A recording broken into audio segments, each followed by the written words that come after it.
what happened yesterday is something that made waves on social media.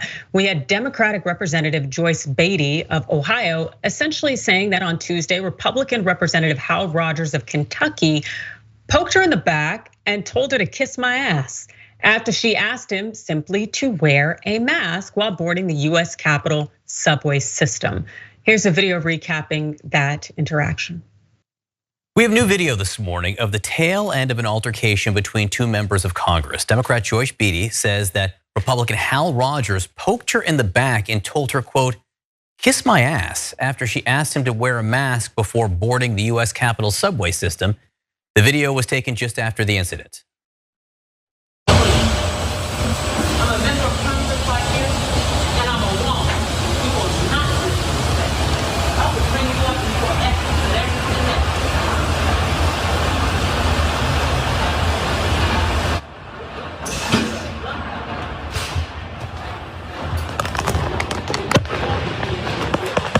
But you picked the wrong one today.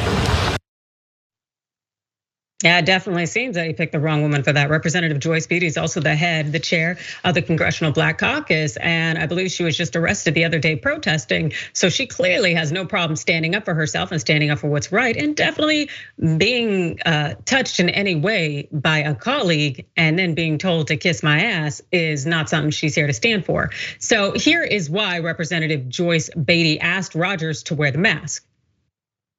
Because there was a mandated sign on the train that tells you if you ride, you have to put your mask on. And so he chose to ride versus walk. We just the day before had stood out on the Capitol steps in respect and honor for some 900,000 people who have died because of COVID. So I was in my place because the sign said wear a mask to ride, and there's only 2 cars you can ride on because of COVID. They blocked off all of the other cars.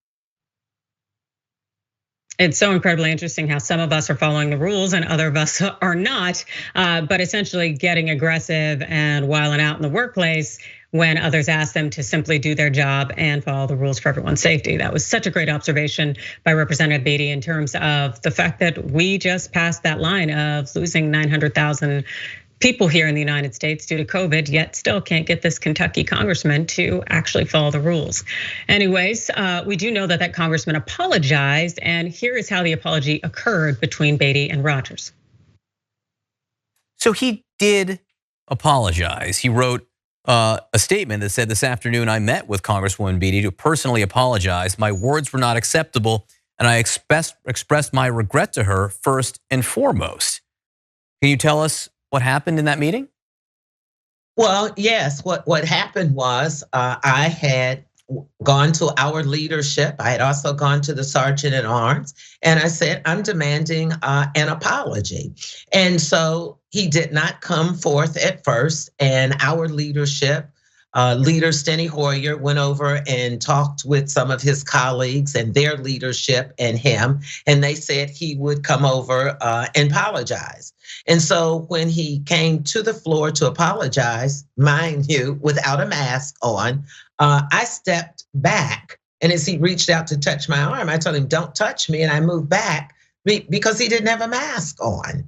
And so with that, he mumbled some words, and I told leadership it wasn't acceptable. I wanted a public apology. And as Speaker Pelosi said, if you insult a high profile, you have to do a high profile apology. So I demanded a public apology, and that is when he publicly apologized. Yep, you're damn right. You disrespect me in public, you better come with that apology in public too. But the fact that he even walked up to her without his mask on and tried to touch her in the aftermath, oh my gosh, this person clearly does not respect boundaries or the COVID virus itself. Ben.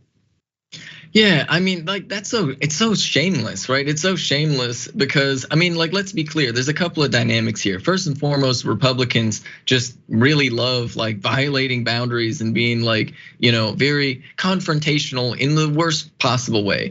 But then there's also the dynamic of him being a white man interacting with a black woman, and despite the fact that they're both in Congress, it's very clear that there's a lack of respect happen there. And especially in the act of apologizing, you'd think he would have at least a little bit of self-awareness in the idea that maybe if he's gonna be apologizing, he should at least wear a mask and not replicate the same infraction that necessitated the apology in the first place, right? And so, but no, instead of actually apologizing, he basically just reoffended in essentially the same exact way, trying to violate her space and touch her when he's not wearing a mask. I mean, seriously, the shamelessness of this and how normalized this is in our culture. Because the reality is, this has happened to people in Congress. We don't hear about the stories of this happening in grocery stores, this happening in restaurants, right? You can bet that there are people just like him all over this country doing this in situations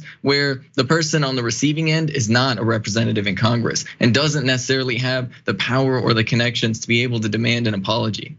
Yep. Absolutely, you really hit the nail on the head there, because we do see this essentially going on at the level of these individuals who are in Congress and are supposed to be our lawmakers and leaders in our country. So imagine what people are doing every day when, I don't know, I'm at Home Depot or I'm at the grocery store and I can't get that apology. I can't demand that in any way or any form, and that person goes on about their lives knowing that they disrespected me in public, that they violated my personal space, that they put hands on me, and nothing is going to be done about it.